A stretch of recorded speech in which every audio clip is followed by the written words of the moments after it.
Thank you very much. Okay, let's get to the real important question. What do everybody think of Madonna in the Super Bowl?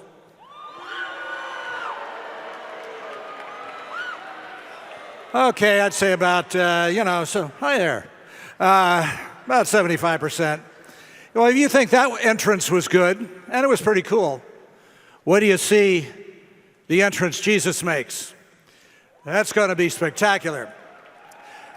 Now, I'm sorry Johnny mentioned newspapers because given the age profile of this group, probably you don't read them anymore. But let me tell you a little bit about myself. First of all, I'm easy to spot on Fox News. I'm not a blonde.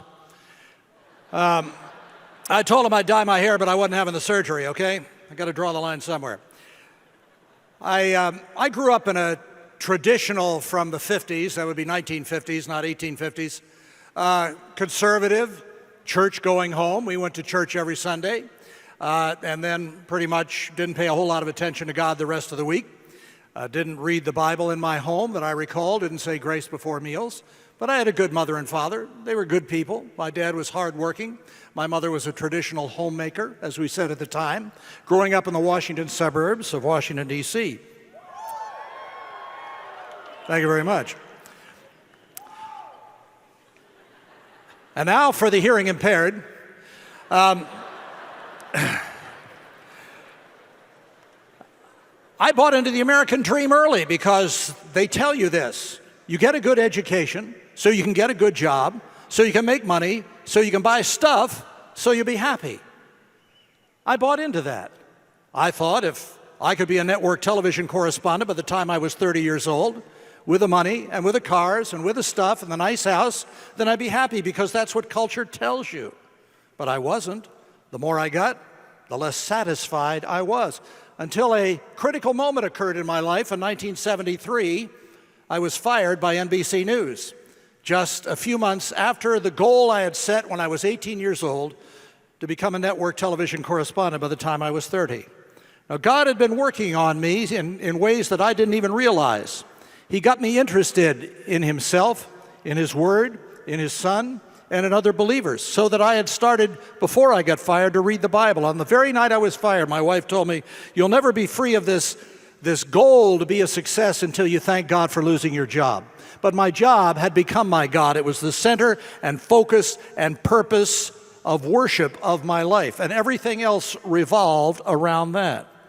And then God put me on the dark side of the moon for 11 years because he wanted to teach me some things about himself and about me. He wanted to empty me of me so that he could fill me with himself for his own purposes, which would be to glorify himself through me. Now, I'd done a lot to improve myself, and it all failed. It was a mess. But when God began to do this work in my life and realize that if I honored him and not myself, he would honor me in ways that I could not even expect. And that is what has happened in my life. I have engraved on the back of my watch 1 Samuel 2:30, "He who honors me, I will honor." Everything in Scripture is opposite the way we think in the world.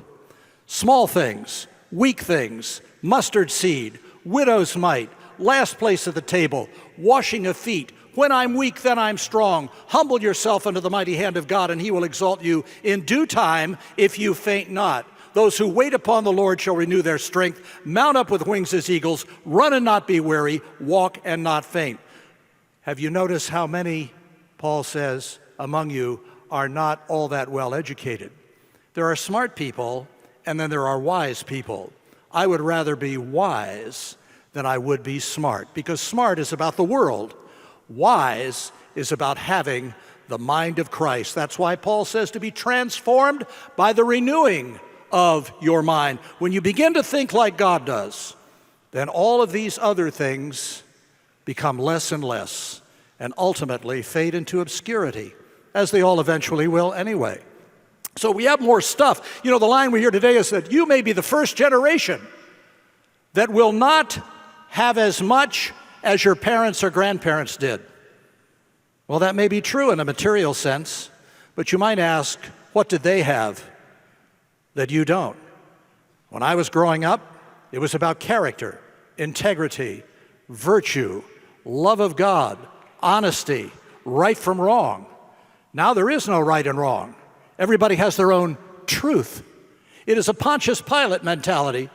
What is truth? You have your truth, I have my truth, and if you say your truth is better than my truth, then I will appeal to a group and will sue you for discrimination. Okay, how many people have heard of Princess Leia?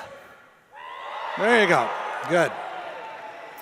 All right, I had to put it that way because I want to quote from the woman who played her part, who's all grown up now, and she's had more trouble than she could ever have from all those people who were out to get her in Star Wars. Her name is Carrie Fisher, and she does this show on HBO called Strictly Drinking. It's about her book of the same title. She talks about her dysfunctional life, and who isn't dysfunctional, made dysfunctional by sin. Some of you may remember sin. Sin is what we used to diagnose as before we all became dysfunctional. And now we go to Dr. Phil or Oprah instead of the Lord, but that's another subject for another time. Carrie Fisher in this talk says something so shattering. Have you ever heard somebody say something that was so profound that you didn't even have to write it down? You memorized it immediately. This is what she says. She talks about her dysfunctional family. Her father was a huge star in the 1950s, had big records, #1 hits. Her mother, who's still alive, Debbie Reynolds, major film star, very, very big, very wealthy, and they split. He ran off with Elizabeth Taylor. She got married to somebody else, and they had this family tree that looks like kudzu. And then she said something about celebrity and fame that is so profound. She said, celebrity is obscurity biding its time. Now think about that. People in Hollywood always trying to be famous and stars and money. I mentioned Madonna a moment ago. She was replaced by Britney Spears. Britney Spears has been replaced by Lady Gaga. Lady Gaga will be replaced by somebody else.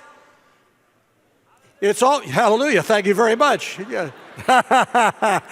Should have you up here and speak. So they were very famous, but where are they now?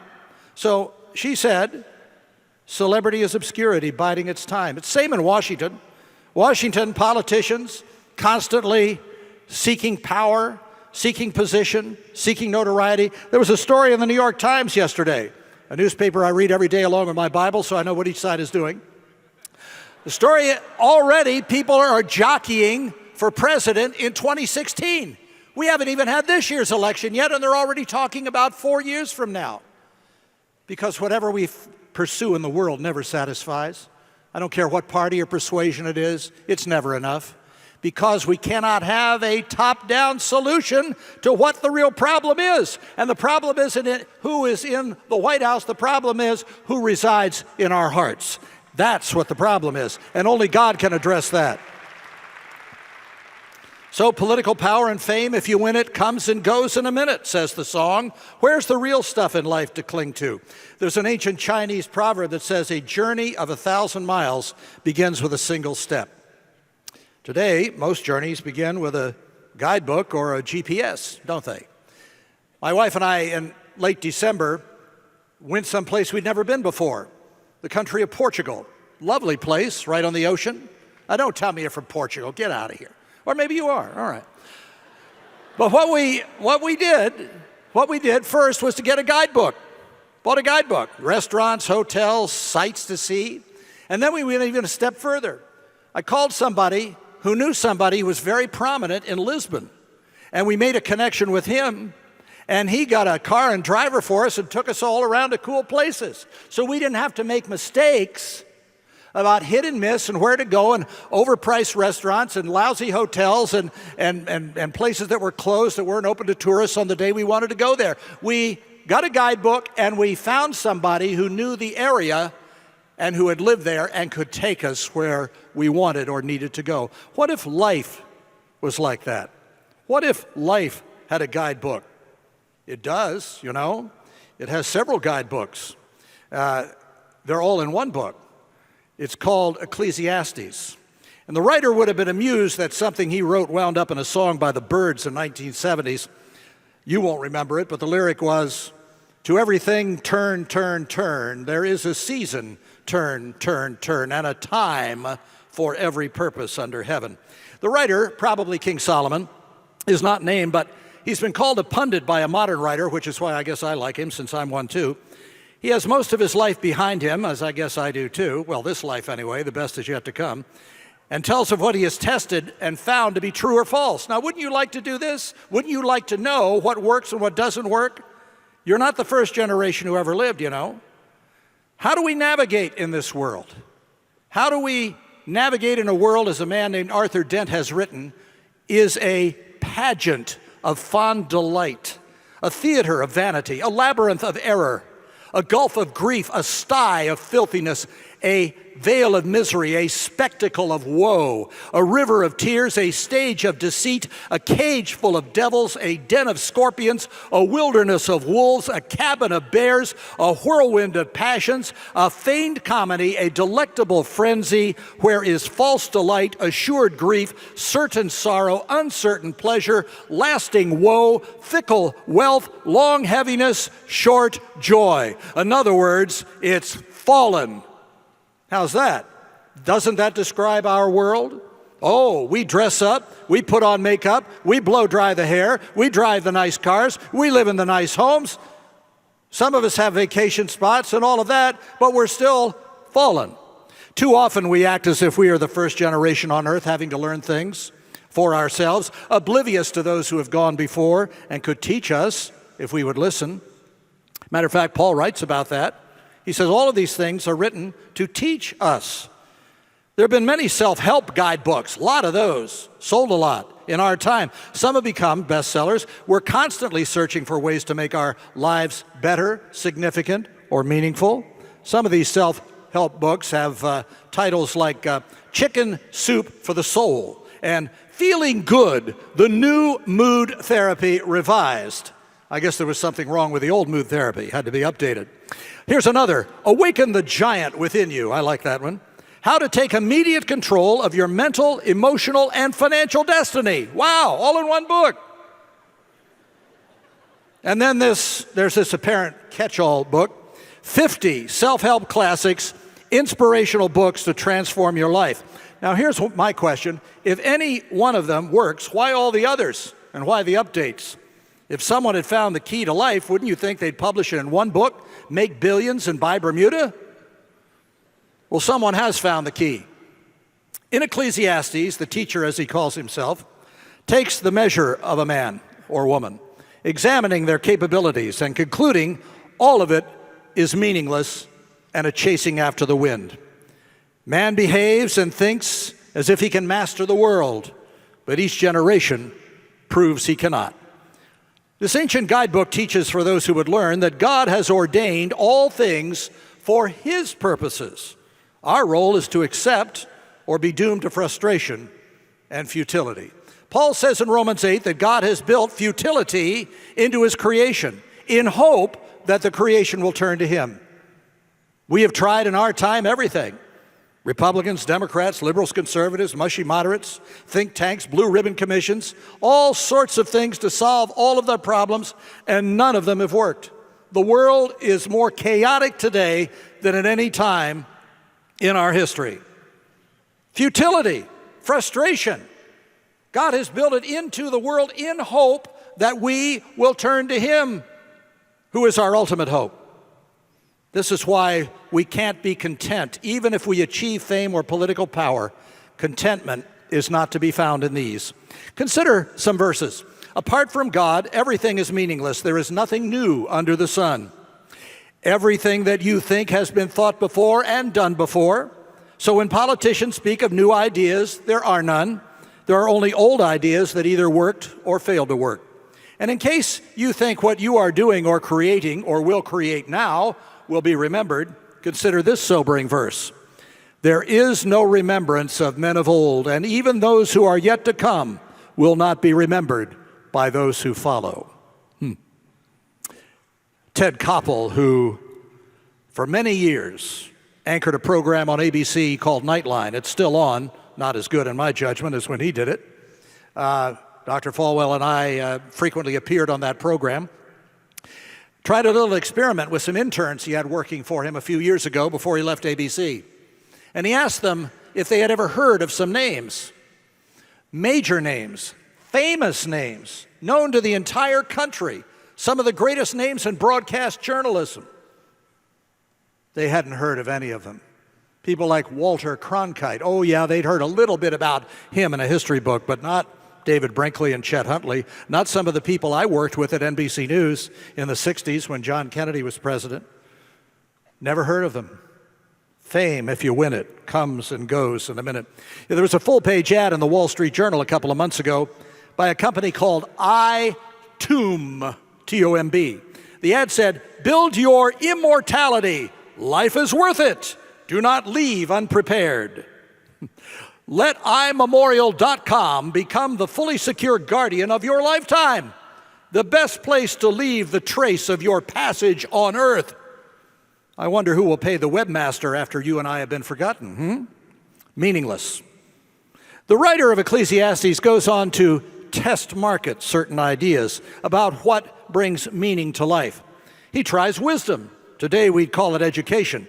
We're spending more on education per capita in this country than ever before, but we have more failing schools than ever before and less wisdom. I can tell that by some conversations that I hear among people your age. Not here, of course, but other places.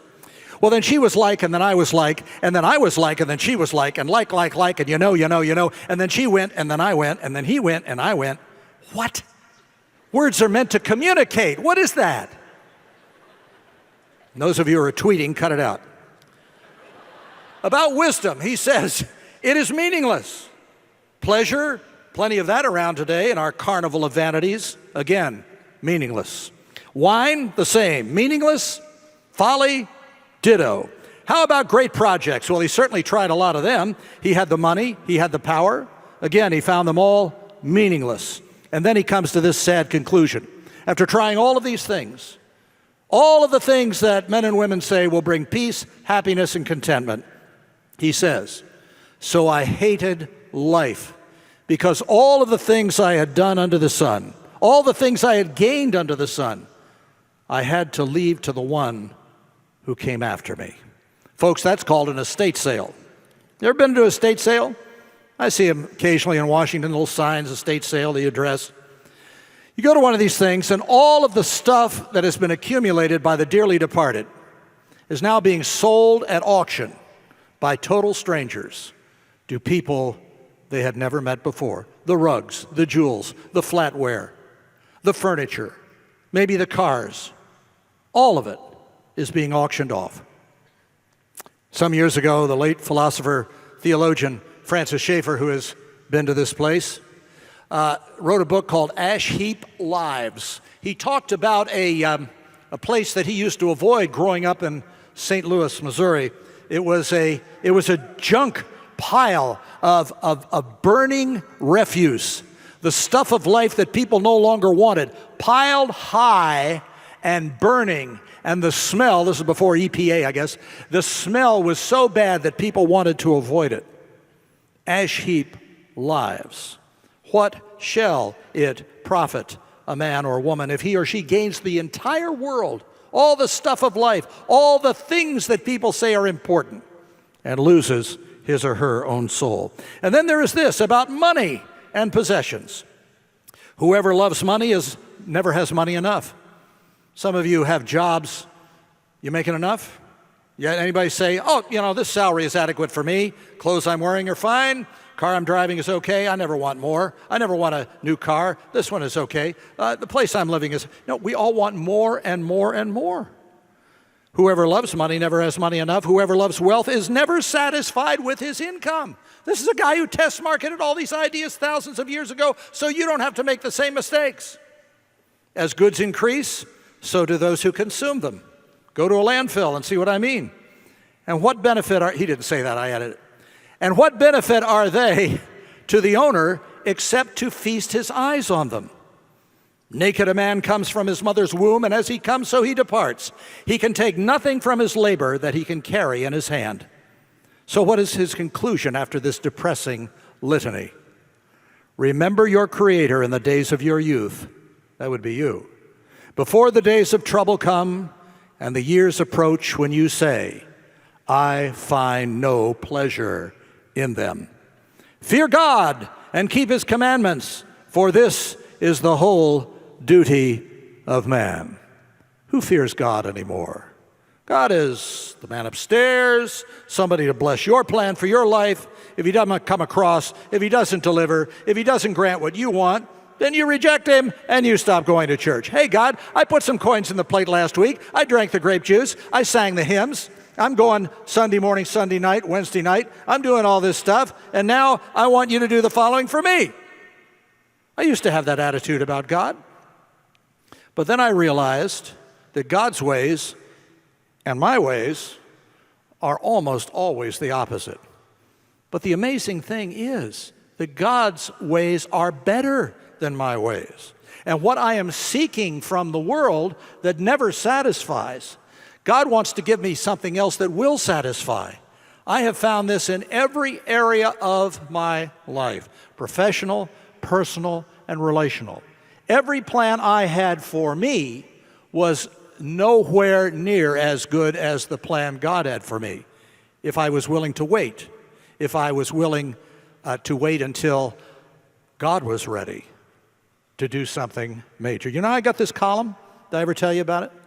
It was 1983, and as a lark, I'd never written a column in my life. I'd always had a broadcast background. And so it was the 50th anniversary of the Nazi book burning in Berlin in 1983, and as I published a book that year called Book Burning, Censorship from the Left, and people were all over TV talking about those crazed right-wingers who wanted to keep people from reading and thinking. So I wrote this column, and I sent it off to the most unlikely newspaper to print it, the New York Times. And they printed it. I was shocked. I still have it framed on my wall as a historic document. And then we had Senator Ted Kennedy come and speak at Liberty, and I wrote another column. It was an incredible time called The Man Who Came to Dinner, and the Washington Post printed that. Then I wrote another one for the LA Times, and they printed that. And I said, Lord, what's going on here? It's ruining my talk on the biased media. And I began to send all these columns that I'd written out to various syndicates, and they all turned me down. And then I remembered an old friend of mine I'd met when he was a White House fellow during the Lyndon Johnson administration, Tom Johnson, who was then publisher of the Los Angeles Times. And I called him up. He took my call. I said, Tom, I think there's a lack of good conservative commentary, particularly on social issues, on our op-ed pages. He said, well, you may be right. Next time you are out here, let us know, and I'll set up a meeting with our syndicate people. So it turned out in March of '84, it was the next time I was out there, and I flew out there with Dr. Falwell and went by the LA Times office and had lunch with the chief editor and the vice president of the LA Times Syndicate for an hour. Oh, that morning, by the way, I should tell you. This was several years after I'd committed my life to Christ after being fired by NBC. I literally got down on my knees in the LAX Hilton and asked God to do a greater work than Moses parting the Red Sea. I asked him to part the liberal mind, and I said, if you do, I will honor you with this gift. So I go to lunch with these people, and they tell me for an hour why they can't take any new columnists. And near the end of that hour, one of them turns to me and says, by the way, I hear you're a Christian, is that right? Ooh, quickly looking at my lapels to make sure I wasn't wearing a religious jewelry that would have given it away. I said, well, yeah. He said, tell me about that. I said, oh boy, what do I do now if I'm too forthcoming? They'll think I'm a religious nut and say, nah, this guy, they'll go back to their superiors and say, this guy deals with religion. Put him on the religion page. We deal with serious subjects. But maybe I was remembering the prayer I prayed that morning. I don't know.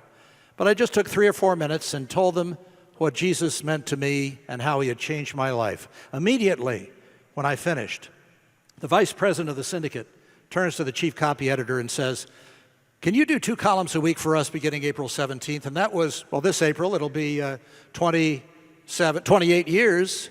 And as Johnny said, God has blessed it into the most widely syndicated op-ed column in the world. But here's the key. Because I was willing to glorify God and not do something clever that would get me what I wanted, God not only gave me what I wanted, but he has given me a platform. And this is the whole reverse thing that I was telling about earlier. I wanted stuff to please me. Now because I seek to honor God, he has done something exceedingly abundantly above all that I could ask or even think. Last week in Washington, we had about 140, half of them pagans, professional media people. We had the editor of Parade magazine. We had, just all kinds of of major media people at this dinner that my wife and I host every year the night before the National Prayer Breakfast. And our speakers got up and gave testimony to their faith in Jesus Christ. It was an amazing thing. This is the platform. See, he's given me the platform, not so that I can consume things upon myself, but so that I can honor him and be a vessel. There's a tremendous difference. There is joy, there is peace, there is purpose and meaning and power and strength beyond how you look, beyond what you do, beyond what you possess. A woman came up to me in an airport recently and said, "Oh, I know who you are." I said, "No, ma'am, you know what I do. Knowing who I am will take a longer relationship." My wife hates it when I say that. "Do you have any reservations for this restaurant?" "Yes, but I'm thinking of eating here anyway." If I had my iPhone on, I now have a Rimshot app. I could have done that, but I don't have it on. So, when we talk about commandments at the end of Ecclesiastes, fear God and keep his commandments. It is at that point that we must say we cannot keep God's commandments. Never could. Only a perfect person could keep those commandments, and only one did. He is the wisest person who ever walked the earth. In fact, he confounds our wisdom. He is a Jew of Jews, perfect in birth, perfect in life, perfect in his sacrificial death, and perfect still.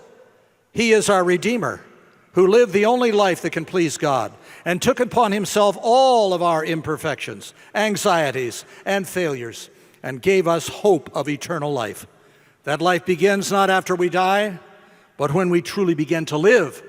And we only truly begin to live when we trade in our old life for the new one God has to offer us. And that is through and only through Jesus of Nazareth. Not, I hasten to add, the Republican or Democratic Jesus, the liberal or conservative or environmental Jesus, but the original cast Jesus, the one and the only, is capable of giving you and I purpose and power and direction for living now and in the life to come. A couple of years ago, my wife and I were on a Mediterranean cruise and stopped in Santorini, Greece. Maybe you've seen the picture and some of the travel posters of that blue dome on that church and the blue Mediterranean, or the white dome on the church and the blue Mediterranean beyond. Beautiful picture. I went up the funicular to the top and found a little Catholic church, very quaint, that you see in travel posters and brochures. There was a literature rack there, and I pulled out a blue piece of paper, and it said, "God has been waiting to hear from you. Do not leave this place without speaking to him." I hope that will be true of you in this place. Not only in this place, but at this university. Do not leave without speaking to him, and more importantly, listening to him. There's an old line I think Charles Stanley used when he spoke at Thomas Road Baptist Church years ago. Old Samuel said, "Speak, Lord, for thy servant heareth." Today's line is, "Listen, Lord, for thy servant speaketh." We like to talk a lot to God, but we don't listen enough. There is a musical comedy written before most of you were born, many, many years ago by two people you may not have heard of unless you're into the theater. Leslie Brickus and Anthony Newley wrote some great stuff in a show called The Roar of the Grease Paint, The Smell of the Crowd. They wrote a song that was recorded later, became a hit for Frank Sinatra and Tony Bennett and other people, Sammy Davis Jr. And it asks a question that all of us ask at some point in our life. And maybe some of you are asking it today.